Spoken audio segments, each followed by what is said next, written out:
Well, hello, Barbara. Hello, John. How are you? I'm well, thank you. Good, good. That's a good thing to be at this time. Thank you for agreeing to be on Desert Island Discs without the discs, or whatever we want to call it. You're very welcome, and thank you for sparing the time. I wonder if perhaps we begin at the very beginning and ask a little bit about your childhood. Where did you grow up?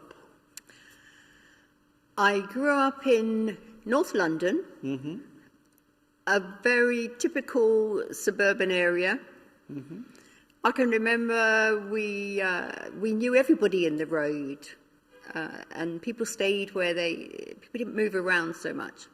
So yes, when we grew up there, and as I say, I went to a school where my mother had gone to, secondary school, and there were still teachers there that had taught her.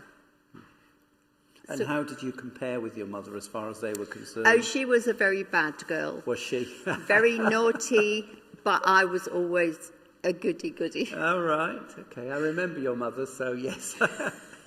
I had never had her down as a naughty girl, but yeah. Well, she said she used to be a bit, yeah. But we had our local Methodist church. My mother was very devout, and I went to Sunday school as soon as I could. And the church was really important in our lives. And it was a brilliant church, looking back. I was born just at the end of the war, 44. And this was a post-war built building, so new, the church, and thriving. And we were encouraged to take part.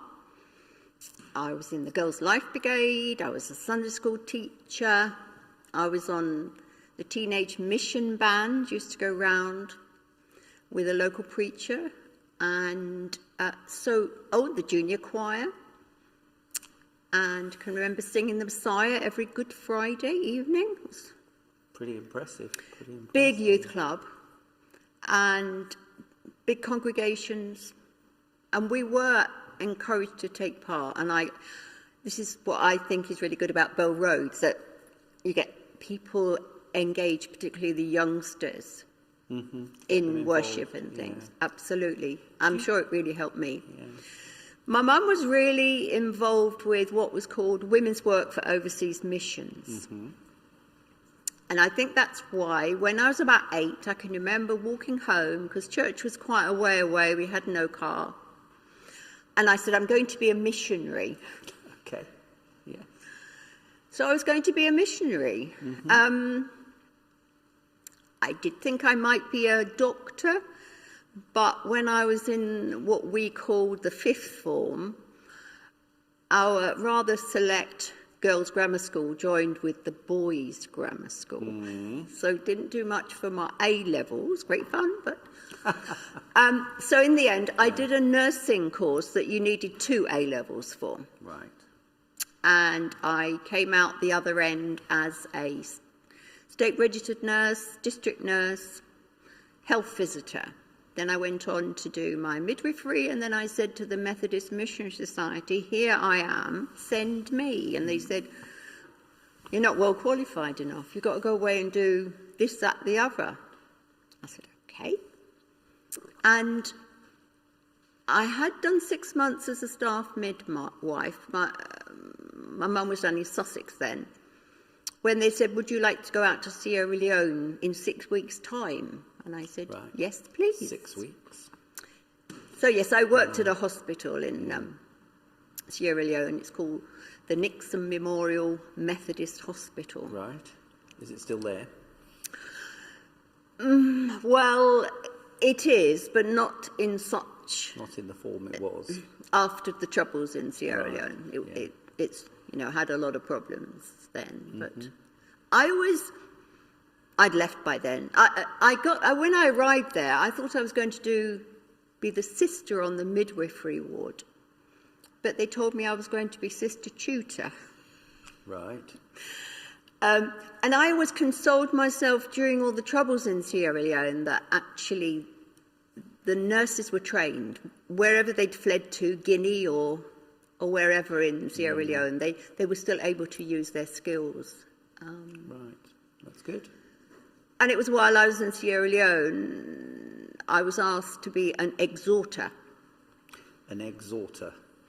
Tell us about exhorting. I think it's a lovely word. So it's basically preaching. Yeah. And I thought, well, if I'm going to be an exhorter, maybe I need to do my local preachers' training. So when I went on leave, I went on note, and they went on trial, and then everybody forgot about me. So I was on trial for 10 years. Wow. In those days, you did 4 exams. So I had done 3 exams by the time I came back in 79. That was from the Gambia. But I was fully accredited once Robert had been born in 1980.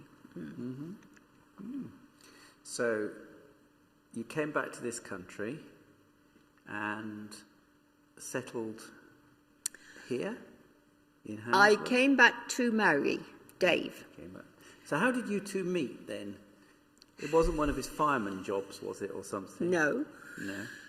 It was while I was training at Hammersmith Hospital as a nurse.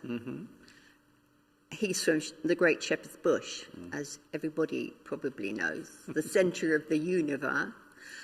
Some friends and I went to a judo class, and he was one of the instructors. He had a black belt in judo. And so, got to know him then. But I was going to be a missionary. So, even though we sort of went out a bit before I went abroad, I was going to be a missionary, and he wasn't churchy at that time, really, at all. So, that's how I met him. Right, okay, good. It's always good to get that worked out and sorted out, because that's the facts that people want to know.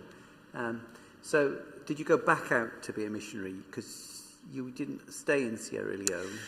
No, I came home, but that's another story. And then decided I would go back again. So I was asked, did you want to go back to Sierra Leone or go somewhere else? And I said, I'd like to go back to Sierra Leone. So they sent me somewhere else. Yeah, that's fine. And so I went to the Gambia, which was rural health clinics, absolutely brilliant, loved it. I mean, it's a really small country, the Gambia. You got to sort of know everybody. And we lived in a small rural village, 30 miles from the capital. For practically all the time there, myself and the other nurse who was there, if I was lucky, there was somebody else, we had the only transport. Right. Or shall I say the only motorised transport out of the village. And you would, if you heard a car, I mean, it's hard to imagine this, you heard a car, you'd run out to the door to see who it was, because there were no cars. So it was somebody coming either for you or going down to the next village on the way to Senegal. Wonderful, wonderful. So those years obviously were very formative for you in thinking about what you're doing and your faith, and just practical faith, really, I guess. Yes, because at times it was really challenging. And I certainly learned how to rely on God. And I mean, it's quite difficult at times relying on your own strength. And I was on my own in that village. When I say on my own, I wasn't. There were all the people in the village. Not a huge number. Maybe, I don't know how many there would have been 200 people in a small village. So you did know everybody. But 11 months I was on my own. And they would bring you any kind of illness or accident. And so it was pretty challenging. And I learnt the language because you really had to do it. But it was fascinating. And I got to know, not all the people were Muslim, but it was basically a Muslim village. So there were Christians. We had a church and did the Sunday school. And did you find at that time there was any conflict there in terms of faith? No, not at all. West African Islam is very gentle. Mm-hmm. The Imam was a charming gentleman. He wasn't local. He'd trained, he'd done a lot of training. But we saw more of his wives when they had their children and things like that. But no, he was lovely. He was lovely. And my mum came to stay, and they're saying to her, we'd never let anything bad happen to your daughter. She thought, oh, isn't that wonderful? Well, if anything happened to her, what would happen to us when we got ill? Fair enough, yeah. You've got to have a purpose. We're very practical. We all need a purpose in life, yes. Absolutely. Yeah, absolutely. So obviously you came back home and you settled in Isleworth. You in married, the fire station. In the fire flat. station, I remember the fire station, yes. You married the fireman and had two wonderful children who are now all fully grown up. And you obviously resettled here at Bell Road and obviously saw it through many changes and many ministers. Have you any memories of those days when you... Oh, I do. When I came back, I went through a period of... It was the culture shock. Coming home was much worse than going out to Africa. It was really... I can remember... My mum lived in Sussex in a small village near Hastings. But I can remember you fly back in 6 hours from no electric light, no advertisements, and you come back and you feel bombarded. We cut it out. So yes, it was a culture shock, and I really lost confidence. Not knowing anybody in this area, apart from my new husband.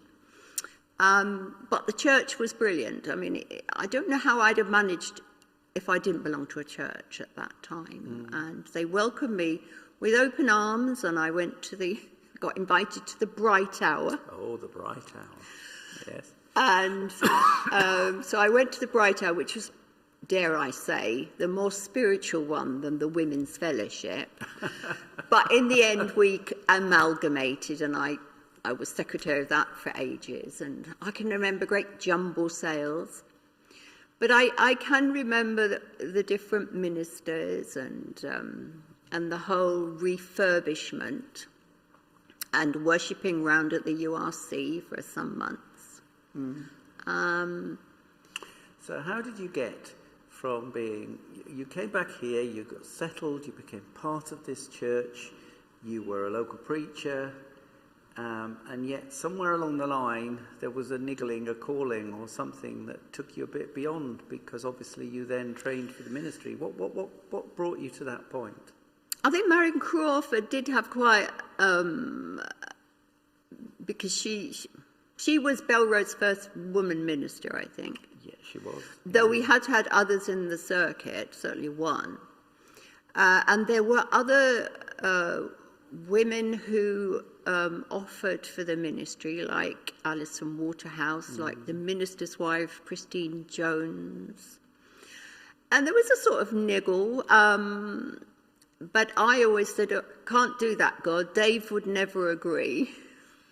But actually, during Andrew Lunn's time, he came into membership.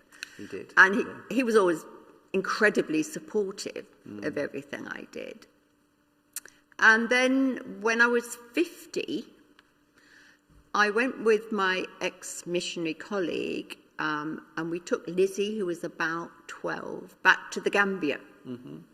And I think it was being away from everything gives you that perspective. And I came back, and our superintendent asked me if I would consider being a circuit steward. And I said, I'll think about it. I thought about it and thought, I don't want to be a circuit steward. I want to candidate and become a minister. So he said, well, never mind. You can still be a circuit steward. It's good experience. But I wasn't I don't think I was circuit steward material, but I was, and it helped me know a bit more about the management of the church. So, so I was quite getting on before I candidated. And, but Dave was incredibly supportive. And it was to be a minister in local appointment. So I worked in the circuit a bit, and while I was training, I sort of fell into hospital chaplaincy. Well, there's a logic there with your nursing background. Absolutely. Yeah. And they were in a bit of a fix at the time at Westmead, and so I got employed while I was on probation, and ended up sort of doing three and a half days a week. And I really loved that. And then when I went for my 5-year review, as everybody has to, they said, do you really want to carry on doing what you're doing now until you retire? Would you consider going itinerant? Just for everybody, itinerant means? Means having pastoral charge of a church, meaning move from Richmond and Hounslow. On your horse. As well on your horse around, yeah. Had I thought of it, and I said no. And I thought, Dave wouldn't want that. And I came home, we talked about it, and he said, well, you do have to jump out of your bed all times of the night, about 3 nights a week at the moment. You're not getting any younger, and you wake me up when you do that. So in the end, not that year, but the next year, we said, okay. And very exciting. I mean, the children by this time were in their 20s. And we said we'd like to stay in the London district. So they sent us to Maidenhead. Yeah, that sounds very typical, out of the London district, yes, And I had 3 amazing churches, you know. You were there for quite some time, weren't you? Yes, I thought I was going to be there for my last 5 years, and then I wouldn't have to go through this horrible re-invitation thing. That's how we worked it out. And but I stayed on. I think it's St Mark's, Jeffrey's mum and dad's church, for 6 years. And then they got in a bit of a mess with the staffing, and I said, okay, I'll stay on and look after Windsor, but I won't do it just for 1 year. So I stayed for 2 years, and that was really hard work. Windsor's a big church, and 4 village churches as well. But great. I liked the preaching, I loved the pastoral work, and it's a really nice area. And then I retired and came back here. Indeed you did, to our advantage, yes, indeed. And since then I have done 18 months in Staines and Felton part-time. But that was interesting as well. I can remember when, I know I was thinking the other night about local preaching, because when I came back from Africa, I said to Raja Jacob, who was here, I don't know whether I can really want to do preaching in this country. Everybody's a bit intellectual, a bit different from basic village. But he persuaded me. And I used to go to local preachers' meetings, and there were people like the Seekins and the Ludlows, and there was a couple from Barnes, and there was, what was his name? Turner, who, you know the one I mean? I do. He was there. I mean, all very high-powered. Yeah. And, but yeah. But you're still going. I'm still going, yeah. So Barbara, what? I mean, you've seen the church in so many different guises over your years. What's your hope for the future as we start to kind of find our way out of the pandemic? What would you say for the church is the future? You didn't think I was going to ask you that one? No. I think in some ways we are, is that the right word, burdened by our buildings. And we have to really look at how we are in the community rather than in our very nice, comfortable, lovely fellowship, wanting people to come in. Nothing wrong with that, but we need to be out there. I mean, this is why I like doing chaplaincy and things like street pastors. And when I was a minister, itinerant minister, I like to have things like open the book or be the interfaith group, so that you're not totally in the church all the time. I don't know, you wonder what Jesus would have thought. Would he have circuit meetings and committees? And I mean, they are a necessary thing. You need to be organised, and we are Methodists after all. Methodists in our madness, yes. Yeah. But I think we need to be outward looking. I think we are very fortunate here at Bell Road that we have great families. And because I think you really lose out of younger people with fresh faith. Shall I tell you what really made my Easter? You can cut this out if you like.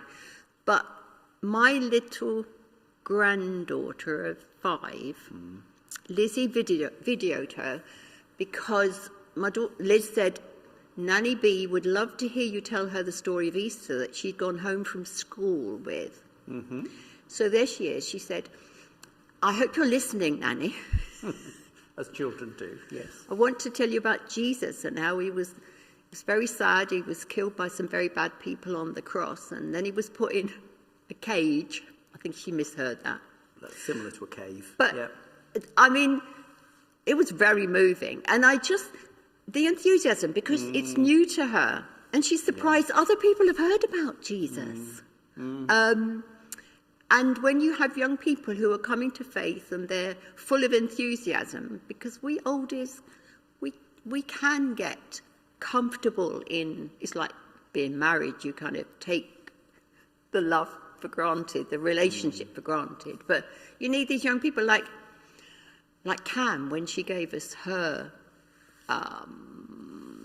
testimony. It's very moving when it's new and you remember what it was like when you first came to faith.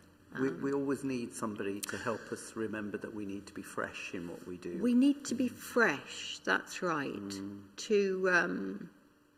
in order to be able to share it. And so I'm taking from what you're saying that the church needs to leave the building. You need a little slogan that says the church has left the building at times, which is fantastic. It's absolutely what it should be.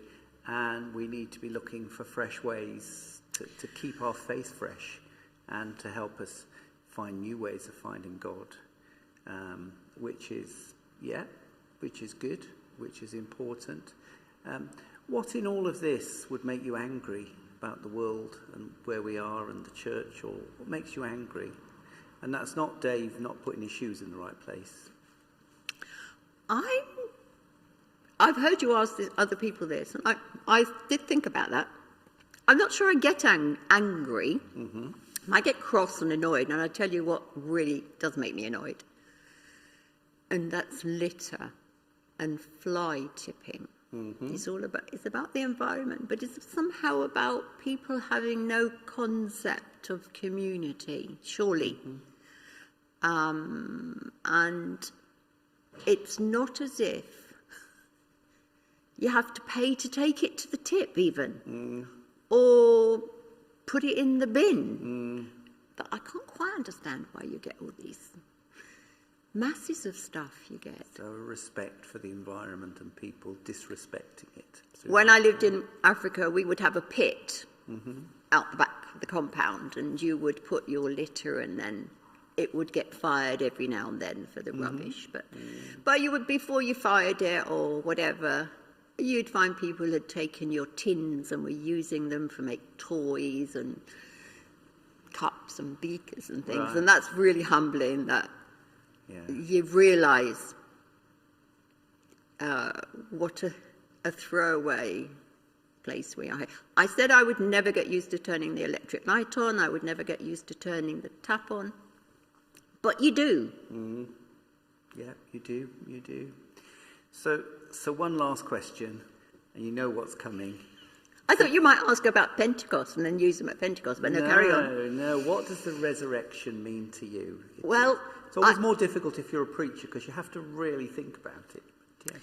Yeah, I mean, obviously I would agree with a lot of what people have said in the past. It is something about hope for life after death, the fact that love is eventually stronger than evil and death. Mm. But it's not been, I don't know, it's a few years, I've struggled with the resurrection. Mm. Don't know why exactly. And I think to myself, St. Paul would tell me, and has written, that it matters very much. Mm. It's not, you're nothing if you don't believe in the resurrection. Mm. But I don't agree with people who say the resurrection was this transforming thing. If you read the Gospels, it actually wasn't. Mm. The disciples, well, Thomas perhaps came, but so many of them were absolutely petrified still, behind locked doors. Mm. Even when Jesus ascended, it says some of them doubted. And they were there. Mm. And you have, like St. Mark's Gospel, the women, the end of the Gospel, we think, the women just ran away, really couldn't understand. It was so perplexing, couldn't get the heads around it. And begin to think, well, it's a bit like Christmas. It's a holy mystery, the incarnation. Yeah. And okay, what happened to Jesus after his death is a holy mystery. And you have to sometimes hold things in tension. The older I get, the less certain I am. But, I don't think, I once read that actually doubts are okay. Mm-hmm. The opposite of faith is certainty. And it doesn't make me angry, but when people believe they know everything that needs to be believed and they are right. Mm. It's that I find quite threatening. Mm. Resurrection, maybe it's built into our creation, like the spring coming round, about how our bodies are amazing and they renew themselves. Yeah. But as I say, jury's out slightly. But I don't think it matters to my faith. My faith is, and I don't go for the atonement theory on the cross either. But it's all about God's love. It's all about God's love. And I think the important thing is that very often people are honest enough to say they have doubts about parts of what they read in the Bible. They have doubts about some of the doctrines. I think too often we do ourselves as Christians a disservice by saying, of course that's right, and being certainty, as you say. So thank you for that honesty and integrity that comes with that as well. Barbara, thank you very much for your time. You're welcome. And for your words. And it's good to have had the time to talk. Thank you.